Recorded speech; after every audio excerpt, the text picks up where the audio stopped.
Okay. Today is Monday, January 29th, 2018. My name is Edna Sussman. I'm a reference librarian at the Half Hollow Hills Community Library.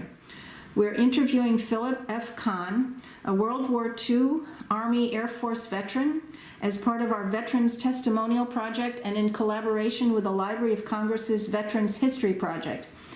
Thank you so much, Philip, for your service and for being willing to participate in our project today. All right. So, Philip, where and when were you born? I was born in Harlem Hospital. I'm a twin. Oh. And my twin brother, we both had the Spanish flu. Oh. He lived 7 weeks and he died. I survived. At that time, 50 million people died of the Spanish flu. Wow. The Spanish flu is repeating itself. Wow. So, what day and year were you born? December 15th, 1919. And who were your parents? What were their names and occupations? My father owned a bakery. My father's name was William. He escaped from Russia. My mother came here from Poland. In 1912, she could read and write English and Polish and German. Wow. And she used to correct my homework. And my family always spoke English. I had 2 brothers. When your father came here, what did he speak? He learned English in England after he escaped. Mm-hmm. And when he came here, he could read the newspapers. Not as good as my mother, but well enough that he wanted to be an American. That was it. Now, did you have any other siblings? I had 2 older brothers. What were their names? My oldest brother's name was Jacob, and my other brother's name was Louis. Mm-hmm. And did they serve in the military? Yes, they were both in Europe. My brother Louis was in Normandy, and my other brother Jack was in the Battle of the Bulge. He came back, he was all shook up. Wow. So the 3 of you were in at the same time? Yes. It must have been really hard on your family. Well, you know, having 1 go in, 2, but 3, that was... I'm surprised they allowed, I thought the country didn't allow that. Well, I wanted to go into the Air Force, and I enlisted, and they were drafted. They were drafted? Yes. I enlisted, I was in the Air Cadets. What branch were they in? They were in the infantry. Both of them? Yeah. So what were you doing before you entered the service? I was doing electrical work. I'm an electrical engineer. That's my background. So how old were you when you enlisted? Actually, I was 21, 22. So you had finished high school and college? I finished, yeah, and I was in my field. I was doing electrical. And where did you go to college? Cooper Union. Mm-hmm. So you were working with a firm, or? I worked for a firm and did power plants there. Why did you enlist in the Air Corps? Army? I was actually in the Air Corps in 1940. Just before it was 1940, I passed the test. They took 300 of us, and they said they'll take the top 25. So I was one of 25. Wow. But then what happened, after taking the physical test, they said my teeth didn't meet right, so they said I'm 4F. Oh. I'm 4F. And they didn't take me till 1943. Oh. Why did they take you then? Because they wanted perfect teeth. Everything had to be perfect then. No, but they finally did take you. Yes, because we were losing the war, we weren't winning. Okay, so why did you choose that branch? Because of your engineering background? Yes, and I wanted to fly. Oh, you did. What happened when you departed for training camp? Now, when was that exactly? 1943? Yes, the 43. Down in Mississippi, Georgia, all over. So you started out in Mississippi? Yes, in Georgia. And how were your early days of training? How long was that? It was too long. They rode the hell out of us. Like I said, said that either you lived through the training or you just died. They just was just horrendous. We were losing so many people. Wow. Do you recall your instructors? What were they like? Well, they were instructors. They did their job. They weren't mean, but you had to follow through.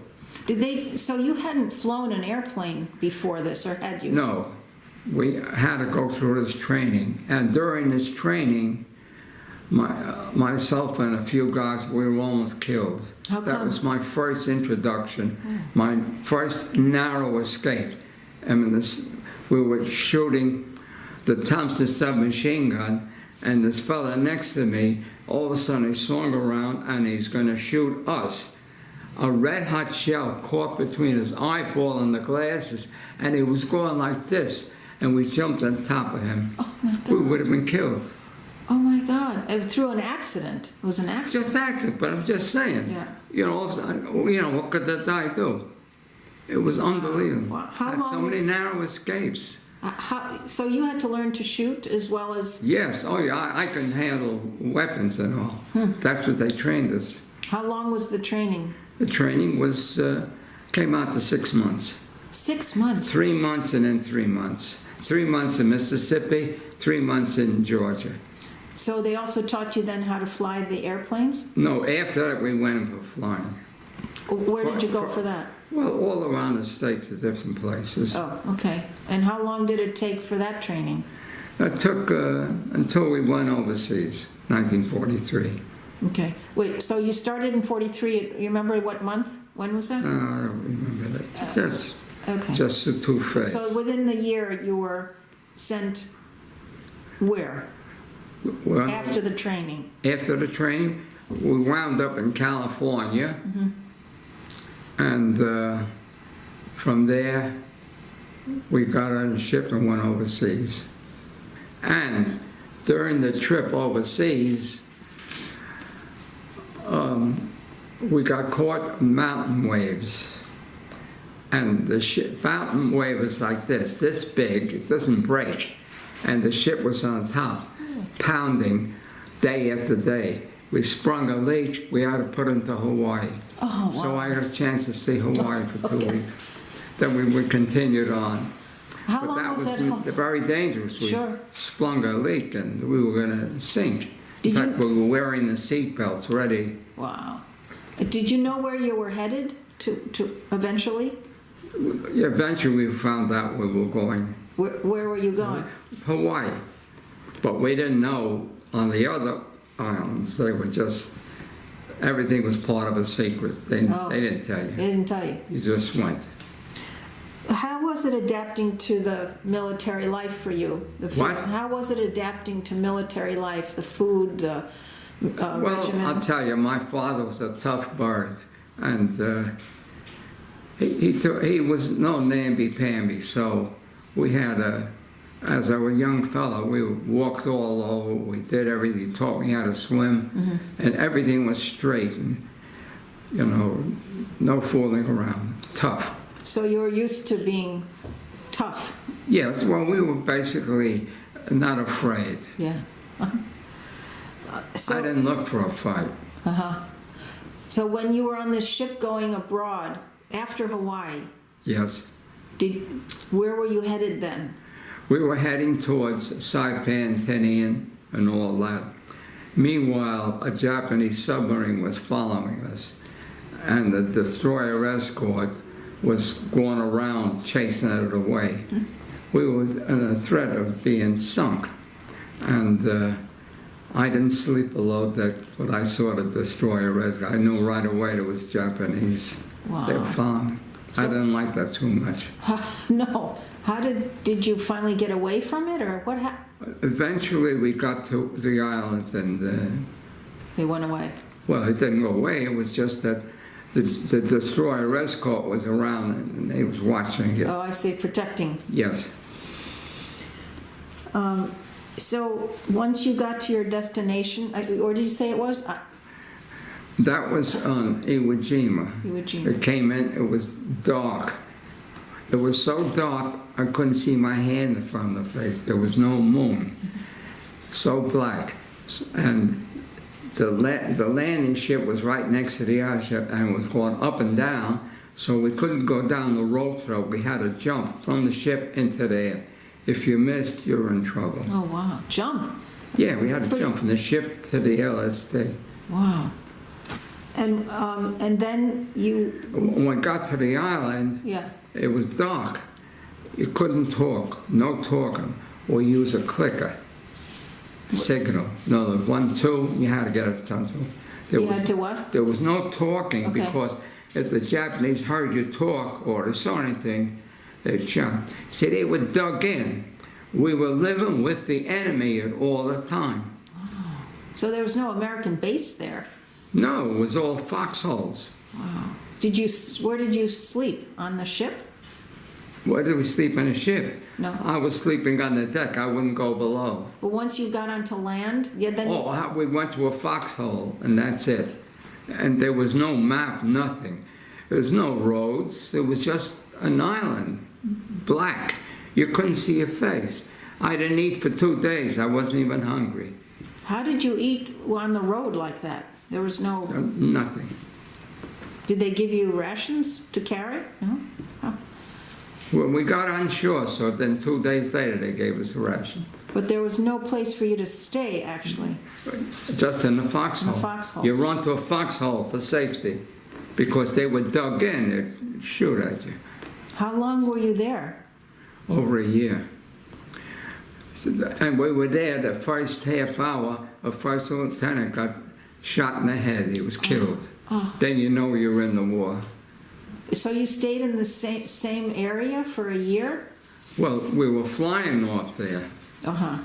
The CBs were extending the runway, and the Japanese were shooting at them because the runway was too short. For their airplane was all right, but they had to build it out all the way.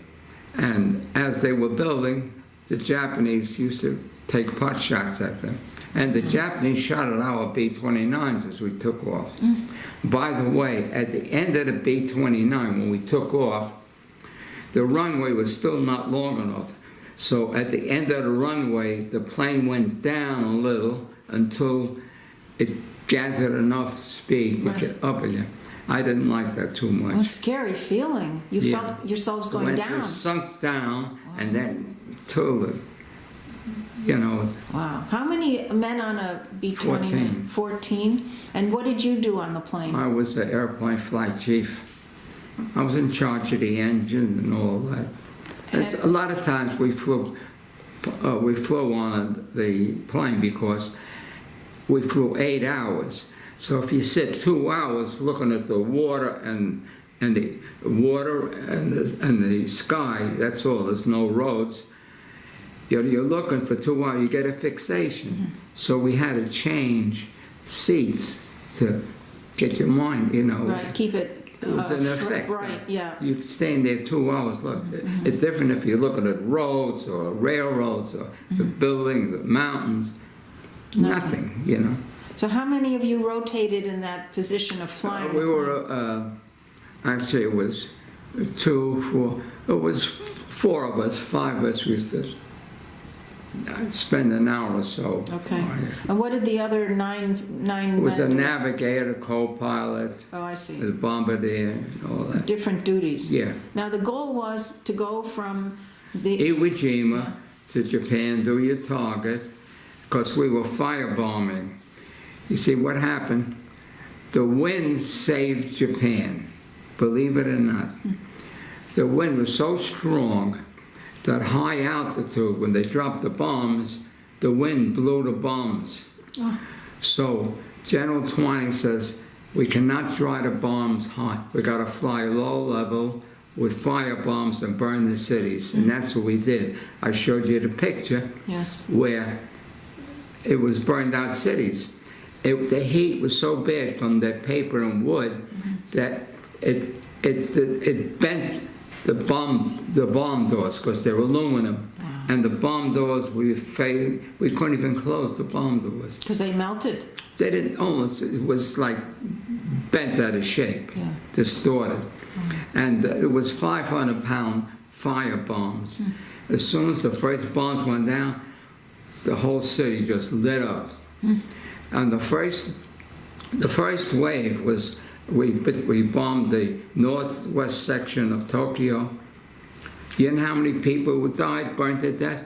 2,200. Wow. And 2 weeks later, the emperor went around consoling. The emperor, he walked around for 2 weeks, didn't know to quit. Wow. And we bombed them each day. We got the... Was that in 43 or 4 or 44? Yeah. So it was kind of towards the end. Yes, toward the end. That was right before the Enola Gay. Uh-huh. When the Enola Gay was on the runway, of course, and I told you I was interviewed because I wrote a letter home at that time, see. Here's what she gave me. Oh, what is that? Everyone wore one. A wrist. Hold it up a little. Yeah. You want me to take it? No, just hold your hand up a little. Yeah, there we go. Okay. Everybody, you know, the girlfriends gave you, and everybody wore one. So, nice. And so I wrote a letter to her, and this was in the bombing and everything. I says, I don't think this war's going to last much longer. So the next day, I get an interview with 4 people from the Manhattan Project. Oh. How did I know that the war is going to end? What do they censor all your mail? They read Yeah, they looked at every letter, they cut out pieces. They said, how do you come about? Yeah. I said, well, the war over Europe is ending, so I figured the men will come here. But I didn't know anything about the atom bomb. So they let me go. But they interviewed me. Wow. They were And there I am standing next to the Enola Gay, is ready to take off. I'm 4 feet from the atomic bomb. Wow. Wow. You had no idea. Oh. Wait, was this from, you were writing home to your family, your mom or your wife? Yeah, yeah. Were you married at the time? No, I was engaged. Oh, I see. So I wrote to her, I don't think it's going to last, you know. That's funny. Wow. That's funny. That's amazing. You must have had a premonition. Yeah, I had some, it just, you know, they were bombing us and the whole thing. I got blown up in a booby trap. How did that happen? During an air raid, everybody's running. They were running out. These guys were running barefoot because their calluses were that thick on the bottom of their foot because they were from the Depression. With me, I always had shoes. So I told them, I don't care if I get killed, but I'm not running barefoot. I'm putting on shoes. So they laughed so much they considered me a hero because I didn't run out. I said, I am not running barefoot with the thing sticking up in the jungle, going to your foot. How horrible. Wow. Oh, terrible. That was my feeling, you know. Yeah. My gut feeling. So when you weren't out in the plane, you were staying back on land in the foxholes? When we landed, yeah, we had to go to a foxhole because God knows what they were dug in, then they come out of the tunnel, they'd shoot and everything, come back. See, we were living with the enemy. That's unbelievable. We landed, and the enemy was there, dug in for 2 years. So everybody had to be able to shoot their gun at any time. Yeah. Yeah. How many guys were then in your area, in those foxholes, let's say, at any It would one be time? 3 or 4, 2 guys, 1 guy, wherever you could find a foxhole. But what was the name of your group? Or The 21st Bomber Command. so how many soldiers were in that? Well, the 21st Combat Staging, in other words, the planes were staged to fly over Japan to burn the cities. Mm-hmm. That's what we were doing. Mm-hmm. And how many were in your group? 14. How many? It was about, I'd say about 20 planes. 20 planes? At least 20. So you had over 100 people in the group? Oh, yeah. Mm-hmm. Sometimes longer. It depends upon whatever, you know. We had 100 B-29s on the island. Wow. And did the soldiers, you all stayed together? All from one plane? One plane next to another. So what happened one night, these fellows were sleeping in a tent. The Japanese sneaked out of the tunnel and they sliced the canvas and they killed each guy, 14 guys. Oh. How close was that, near where you were? Yeah, How come they picked that one tent? who knows? Now, you didn't have like lookouts? We should have. We should have had the Marines. Everything is Wow. it's terrible. After that happened, I mean, and I didn't sleep too well. no. But did an American soldier discover them and then kill the Japanese? No, No, they escaped. They escaped. They cut the canvas quietly, stabbed everyone, and went back into the tunnel. Oh, wow. Where was the tunnel? How come he couldn't blow the Their tunnels up? tunnels were all over. But you see, they couldn't believe that we overtook the island. They thought that everything was continuing. And they lived in the tunnel, they lived there, and that's all. At the end of the war, we were watching a show, the war was over. We heard them digging into our garbage cans and they were eating our food. Oh, wow. Wow. Now, the tunnels couldn't be, the Americans couldn't blow up the tunnels? They spent 2 years, each soldier had to dig so many feet of tunnel. It was tunneled all over the whole island. You didn't know where they were. They were camouflaged. Oh, I see. You could walk past, you wouldn't know it was there. Really? And when you went out on bombing missions, did you know villages, or were there people still living there? Where, in the cities? You know, when you bombed? Oh, With the fire bombs. Oh, in the beginning, we didn't drop any, but at the end, we drew leaflets on the city that was going to be burned the next day. Oh, to We get the drew people Japanese and English. to tell them to leave? Yeah, I wish I could have gotten, but they were in packages and they threw them out. Well, the thing was, where would the people go that was safe? Where did they go? They run to the outside.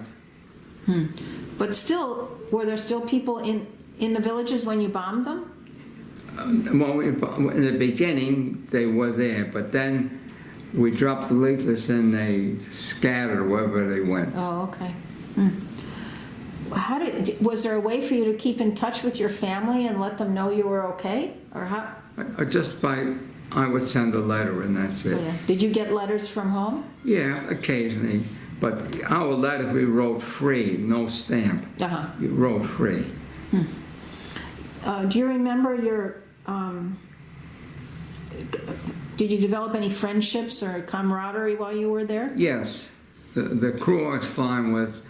They got me back at a plane at the end of the war and they asked me to re-enlist, but I figured I spent so many years, 3.5 years. At the end of the war, it's not Gay Paris or Germany, it's Iraq, it's an island. In other words, at the end of the war, they said, get your plane ready, I had to fly a general. I flew a general, we flew a general into Japan. I got to walk around Japan, I showed you. Where was he going? Why did you have to transport him? Well, he just became a general. They sent him they sent him alone, special.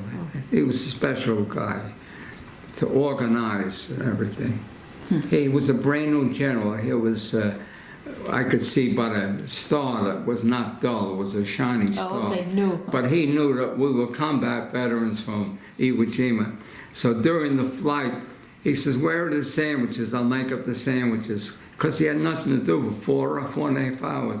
So he made up the sandwiches we ate, and that was it. He sat in the back of the plane. What do you do? Go up and talk to a general? Yeah, right. What do you say? What they could say? Yeah. I'm going to ask him, what are you doing here? Yeah. That was towards the end of your tour? Yes. How was it when, during combat? How did you feel when you witnessed casualties and destruction? How was that? I'll tell you, it was a horrendous feeling, terrible. But I'll tell you, I wasn't scared. I was just concerned. Like one woman asked me, you were flying in a plane. Were you scared? I said, I wasn't scared, but I was deeply concerned, making sure. I mean, you felt kind of safe in an American plane? Yeah, I felt pretty much.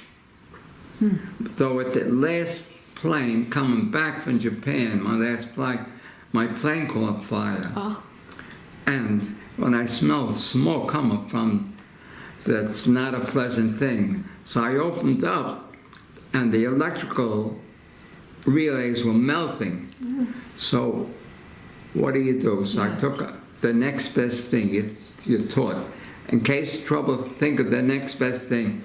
I took out a hammer, and I hammered them all open. So then we had no electric, no radio, nothing. you were in the air. Yeah. We were 45 minutes to Iwo Jima. It was getting dark. No compass, no nothing. So we said, well, let's just fly there. And you made it? Imagine the island's only 2.5 miles long. Wow. And we just about spotted it because it's I mean, it would have dark. all caught on fire if you hadn't landed soon, right? I'm telling you, it was, Terrible. How many, that was a smaller plane? yeah, it was a small plane. And what was your purpose being out? What was it supposed to be doing? We just come back from Japan. From a bombing mission? Or- No, we just flew into Japan. Oh, for what? I had to fly to General. Oh, that was the general's trip. Yeah, and coming back. Was he on the plane with you? No, it's a good thing. How many of you were on the plane? It was 5 of us. So you landed safely, obviously, and then, When we landed, so they were signaling us to put on our lights. We had no lights, no battery. oh wow. We just landed. Wow, amazing. You're very lucky. Unbelievable, because we could get blown off the island like nothing. Yeah. Remember I told you the wind Yeah. blew the planes. It was always windy there? Sometimes the wind was 140 miles an hour. You could lean into the wind and walk. Wow. Hurricanes. There's nothing to stop it. It's just blow right through. Was it always hot there, or Not all the time. raining? Or It was it like- rain, hot. No water to drink. Oh, so what did you do? Rusty water. Oh. They- Rusty water. Where did you get that from? I don't know where. So they didn't have bottled water for you? Oh, wow. Wow. I mean, The food, I didn't care. It didn't bother me. yeah, but to have enough to drink is important. Yeah, but the drinking, that was more. The food, was to me, was secondary. Yeah, I yeah. was skinny like this. Did you have people with you that only dealt with taking care of what your needs were? I mean, food and water and, Well, that was the mess. The mess. They made it. They cooked the food. Some of the food I looked at, I didn't eat. Didn't look right. there was an actual mess hall? No, it was. We ate in the open. Ate on the run? Yeah. Yeah. Wow. What else can you tell me about you were there for 2 years in Iwo Jima? Almost over a year. Over a year. So what other experiences did you have there? It's just I got blown up in a booby trap. How did that happen? During an air raid, you see, Chichijima was 120 miles north of us. 120 miles. They took a small plane from Chichijima over underneath the radar, and there they were bombing. They would bomb us. Where you They were? damaged our planes. Wow. And during one air raid, I ran out, and I didn't know it. They sent a booby trap, the Japanese, and I got blown up. Oh, God. I should have gotten the Purple Heart, but Yeah, why didn't you? What oh happened? no, I got spun out. Well, You wait. know, if you're alive. Did they take, how were you injured? My mind was spun out and my ears were ringing. But then, everything was so fast, it didn't even occur to me, Did you stay then with the men, or did they take you to a hospital, or what? Nothing, I just lived it out, that's all. Wow. Wow. But so you were disoriented and Yeah. your ears were ringing. Yeah. Did you have any other injuries while you were over there? No, nothing really.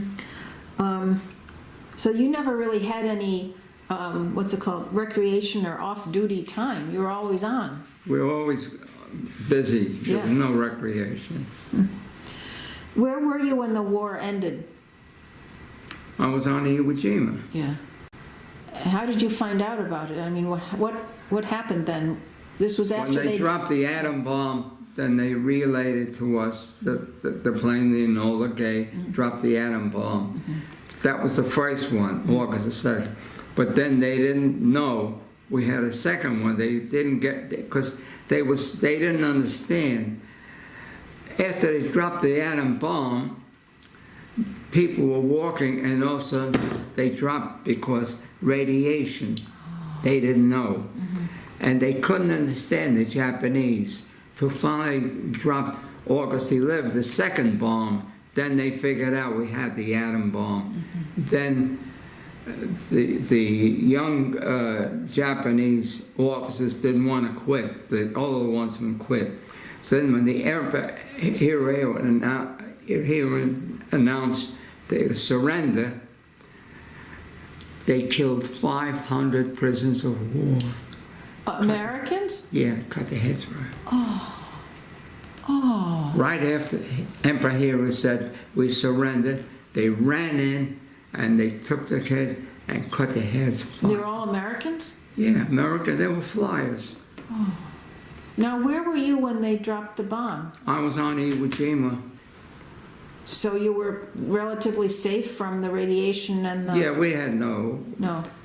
How far was that from It was Nagasaki? 4 hours. Ah, okay. It was an 8-hour flight, 4 and 4. Okay. Now, they didn't give you any warning. I mean, they only told you after it had happened. Of course. What was the atmosphere with you and your men? I mean, everyone was happy, I guess. Because we're getting ready to go home, you know. Yeah. I mean, that was the end. The war was that. But these Japanese in there, they never believed it was over. They still believed the war was on. How did you know that? They were still there, still digging in, eating out of our garbage cans, everything. And how come you didn't want to re-enlist, but your other men stayed there? Yeah, they asked me to. And what happened to them? They were killed Yeah. a year later. How did that happen? They flew, as they come around with the plane, the wind took the plane and forced them down and dove in. That was after the war had ended already. Yeah, that was 8 months after. So it was just because of the weather conditions that the plane crashed? Yeah, the water. They tried to land and he couldn't land because the wind was bad. So he come around Mount Suribachi, and then the wind was so strong, it took the plane and forced it down into the water. Where were they headed? They wanted to land on Iwo Jima. Oh. The first time they tried to land, they couldn't. The wind took them off. So he had to circle around so he circled around the island. The wind was so bad, they took the plane face down, and they didn't have a chance. Wow. And you had already been home for how long? Huh? How long? 8 months. 8 months. Wow. Nice guys. Terrible. Really nice. Sad. Very Midwest, you know. All right, very nice. It's, when you left the service, how did you return home? How did they send you home? By troop ship. Troop ship. How long did that take? Long time. A long trip. Where did you land in In California or? California. Yeah. Now your folks knew you were coming home, and your fiance, or no? No, communication was limited, you know. Now, compared to you, when did your two brothers get home? They got home ahead of me. Both did. How was it when you? How were you received by your family and friends? Oh, they were all happy to see me, and you know, I went through the whole bit. And now, the whole 3 years of your service, you hadn't been home. no, it just before we went overseas, we had 2 weeks in the house, and then you went. Wow. But no, there's no flying home to visit for a week or something. No. Wow. How was it readjusting to civilian life? Not hard. Really? Now, what did you go back to the job you had had before? Yeah, I did. I was in charge. I received 2 awards from the Air Force. I designed one plane that wasn't flying right. We diagnosed the problem and fixed it, and it was very hard. And the second one is I designed a tool to repair a B-25 bomber, where it would take 2 weeks. I did it 4 hours, one man. Wow. So This was once you were working again at home? Yeah. Wow. What was the company? You didn't work for the government.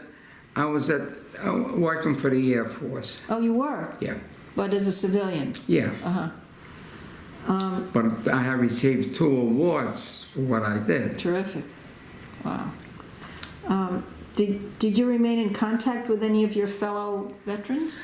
Not really, because they were overseas mainly. Oh, okay. You didn't There know. was a few guys I knew from Minnesota and this and that, but Minnesota, New York everybody was busy looking for their work and everything. Yeah. How soon after you got home did you get married? We got married 2 weeks. I got home was April 1946. May, June we were married. Oh, nice. Great. And a year later I had my daughter Lynn. Oh, nice. Nice. So your wife waited 3 years for you. Yeah. Was she working at the time? Yes. At home? I mean, and did she live with her folks or? Yeah, a bit of folks. I have to go to the men's room. Sure. Just, okay.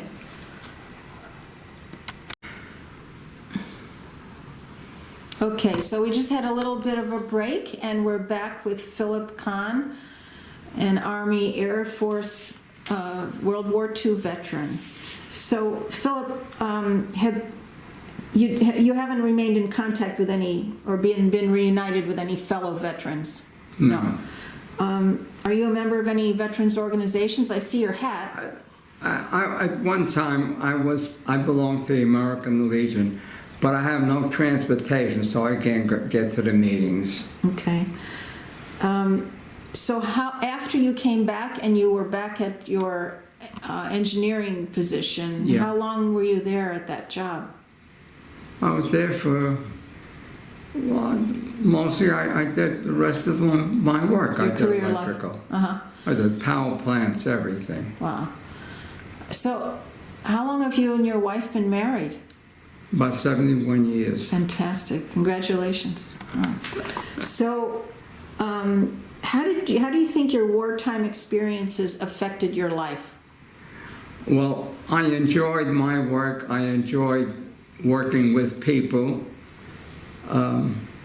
It was a lot of camaraderie. It overshot from the service into my work. Really? So it was the same thing to Nice. me. I enjoyed people. I enjoyed talking to them. Mm-hmm. And you liked the work you were doing with Yeah, I like my work. engineering and planes. And Yeah.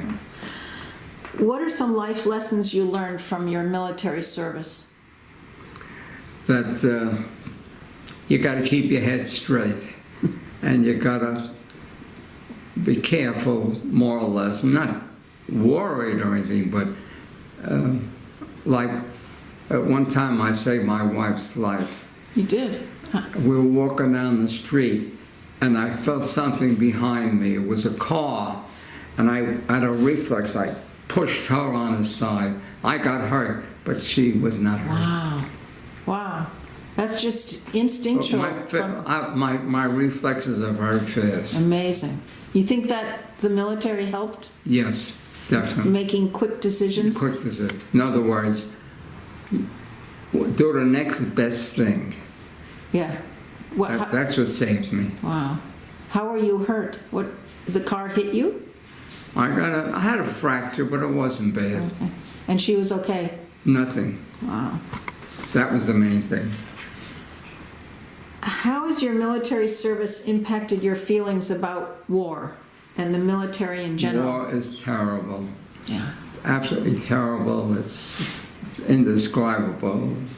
And as you're living through it, it's not only that it's war, it's the food, the water, everything. Mm-hmm. Then you see people you know gone. Yeah. It must have been difficult too when you bombed the places in Japan too. It wasn't difficult, it was just part of the job. Ah, okay. In other words, we were doing our job. Yeah. That's our thinking. What happened down there is something else. What message would you like to leave for future generations who might watch this interview? The message is, let them read my history. That's my message. Yeah, Read my whole history. They'll understand yeah, that life is not easy, but you got to make it easier for yourself. You have to have the education, the training, because without it, and history. You got to have the history behind you, because without history, you're nobody. that's right, that's right. Philip, anything we haven't discussed or you'd like to add that you can remember? I think we've covered practically everything. Of course, there's a lot more, but I think we've covered You sure? the important things Okay. that I relay to them, and I hope they understand.